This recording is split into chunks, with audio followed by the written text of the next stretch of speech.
Dr. Elias Morgan wiped the sweat from his brow as he adjusted the microscope's focus.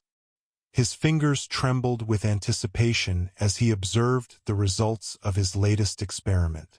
The cell samples before him pulsed with an eerie glow, reacting to the synthetic proteins he had introduced. It was an ambitious project, one that aimed to push the boundaries of human evolution by fusing alien DNA with human genetics. He knew the risks. He understood the ethical dilemmas. But the promise of what lay beyond the barriers of biology was too enticing to ignore. The discovery of xeno-DNA had been an accident. A derelict spacecraft had been found in the Arctic, buried beneath layers of ice that suggested it had been there for millennia. Inside, scientists found remnants of an extraterrestrial species, fragments of tissue preserved in an unknown liquid. The government had quickly classified the discovery, recruiting the brightest minds to unravel its secrets. Elias had been among those selected. He had dedicated years to understanding its genetic structure, fascinated by its resilience and regenerative capabilities. His experiments had started small, simple bacterial cultures exposed to the alien DNA. They adapted, thrived, and evolved at an unprecedented rate. Encouraged by the results, he progressed to more complex organisms: insects, rodents, and eventually primates. Each step revealed something extraordinary. Subjects exhibited accelerated healing, enhanced cognitive abilities, and an immunity to diseases. But there was an underlying unpredictability, an element of chaos woven into the very fabric of the xeno-DNA. It was a wild force, one that resisted control. The breakthrough came when Elias introduced the genetic material into a human embryo. The child, named Orion, was born under strict observation. From infancy, he displayed heightened intelligence, learning at an alarming rate. His reflexes were superhuman, his body adapting seamlessly to injuries that would cripple ordinary humans. As he grew, so did his abilities. Strength, speed, endurance, each surpassed human limits. But it was his mind that was most remarkable.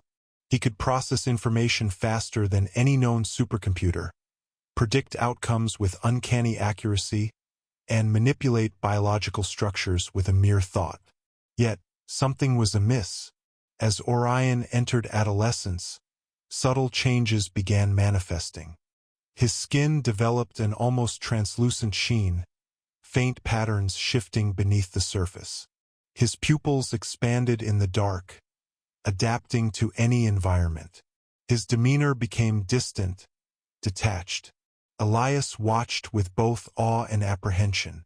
He had created something extraordinary, but he had also created something that no longer felt entirely human. The government took notice. They saw in Orion the potential for the ultimate soldier, an entity that could surpass any known force. Scientists, generals, and corporate magnates vied for control over the project. But Orion was no longer willing to be a subject of experimentation. He had grown beyond them.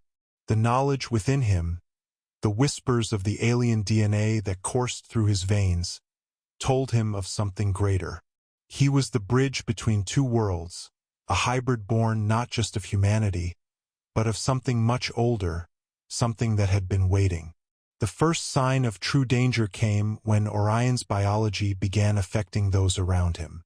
Those who spent prolonged time in his presence started exhibiting minor changes: enhanced senses, heightened awareness, and an almost hypnotic attraction toward him. It was as if his DNA was rewriting the genetic codes of those nearby, a passive but inevitable evolution. The government panicked.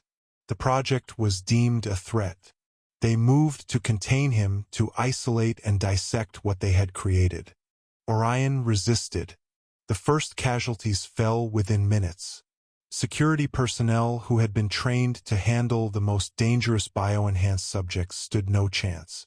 He moved like a specter, faster than the eye could follow, his body shifting between solid and something else. Something fluid, adaptive, beyond the constraints of matter as they understood it. Those who opposed him fell, their bodies twisting, their structures rewriting themselves mid-collapse. Elias was not spared from the chaos. He found himself face to face with the being he had once cradled as a child. Orion's gaze was piercing, his voice both human and something beyond. "I am not your creation," he said. "I am evolution." The facility descended into darkness. Systems failed, communication lines severed. The containment measures, the safeguards, everything collapsed in mere moments. And then Orion vanished, leaving only the echoes of his transformation behind. The world was not ready for him. The government scrambled to erase all evidence of Project Xeno-Hybrid, but it was too late. Those who had come into contact with Orion were changing. Slowly, subtly, but unmistakably. It spread like a silent wildfire, an invisible shift in the genetic code of those exposed. People reported strange dreams, instincts they couldn't explain, a pull toward something unknown. Elias, now a fugitive, pieced together the growing evidence. Orion was not merely a new life form, he was a catalyst, a signal, a harbinger of an evolutionary leap that humanity had not chosen but was now forced to embrace. The alien DNA had waited, dormant in the ice, for the right host, the right moment. And now that moment had come. The first sightings emerged weeks later. Individuals with unnatural abilities, with eyes that gleamed in the dark, with voices that resonated beyond sound. They were the next step, the children of Orion's awakening. The government attempted to contain them, but they multiplied, their presence undeniable. Panic spread through the world as society fractured into those who feared them and those who worshipped them. The war was inevitable, not one of guns and bombs but of biology. Humanity was no longer in control of its own evolution. A new species was rising not through conquest, but through existence itself. The Xeno-Hybrids did not need to fight, they simply needed to be.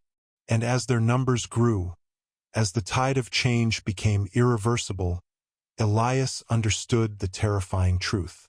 The threat was never Orion alone. It was never about one entity surpassing humanity. The real threat was that humanity, as it had been known, was already extinct.